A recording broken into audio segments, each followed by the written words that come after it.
Prime Minister Modi is in Sendai. This is in northern Japan, where it's also called the Semiconductor Hub. Now, these are visuals that are coming in of the factory that manufactures parts or units to make semiconductors. Prime Minister Modi visited here with his Japanese counterpart as well. Remember, the focus of the Prime Minister's visit has largely been on semiconductors, and there have been several agreements over semiconductors as well that the Prime Minister and his counterpart have agreed on in the vision that was set by both countries for the next decade. As far as semiconductors are concerned, an MOU has been signed on supply chain partnership. Remember, it's important that both nations enter the supply chain, as there's increasing influence of China as well when it comes to semiconductors and manufacturing of semiconductor chips. Now, Prime Minister these are visuals, of course, of the Prime Minister at Sendai, where he was at the factory. He visited and took a look at how the parts are manufactured for units to make semiconductors. There's also a discussion or an agreement that has been come about over semiconductor policy dialogue.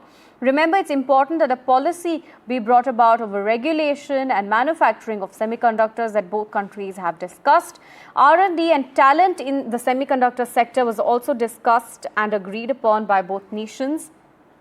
Diversifying supply chains was an important factor, where they're going to be bringing in private players when it comes to manufacturing semiconductors. Another important boost is that Make in India, or ensuring that the semiconductor manufacturing largely happens in India, is one of the basic agreements done between both nations. Two MOUs also have been signed to boost startup involvement. Now, the startups have in fact already started tying up with several government agencies in Japan to ensure that ensure their involvement in semiconductor establishing.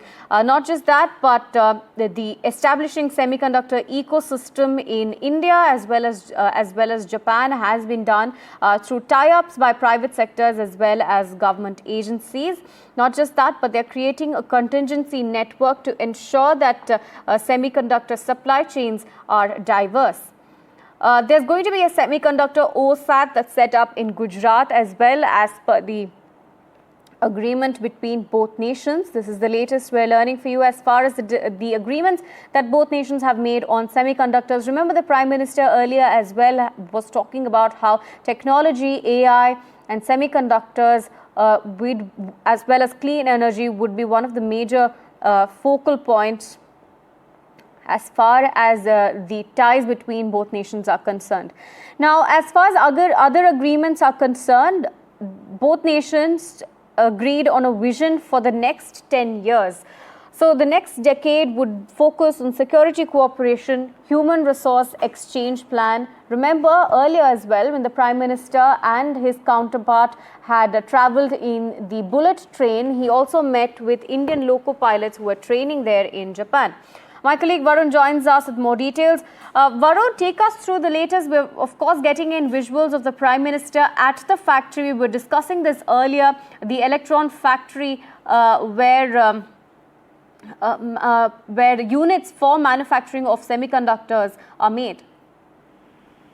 Right. So, Japan Prime Minister Modi has visited the semiconductor factory, and this is very crucial for India's initiative of clean energy and Make in India.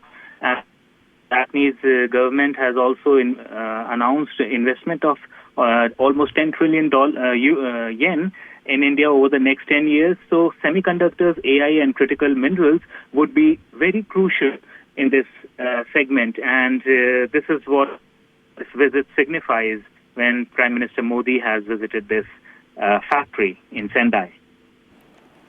Right, Varun, and as far as other agreements are concerned as well, if you could take us through the most important ones. We were talking earlier about space cooperation and clean hydrogen, as well as ammonia being one of the major areas where both countries will be collaborating. As we discussed, semiconductor is going to be the main focus, but pharmaceuticals as well has come up as one of the interesting areas where both countries will be cooperating. Yes, you are correct. Clean hydrogen and ammonia are one of the major sectors where Japan and India have exchanged MOUs, and Japan is a leader in ammonia. The experiments are going on, research is going on in Japan, and it has proven that ammonia, along with clean hydrogen, can be used as green fuel. And what Prime Minister Modi mentioned yesterday, that India is making its transition, it's ready for the transition towards green and clean energy. So, hello, can you hear me? Do you have the audio? Yes, Varun, we could hear you.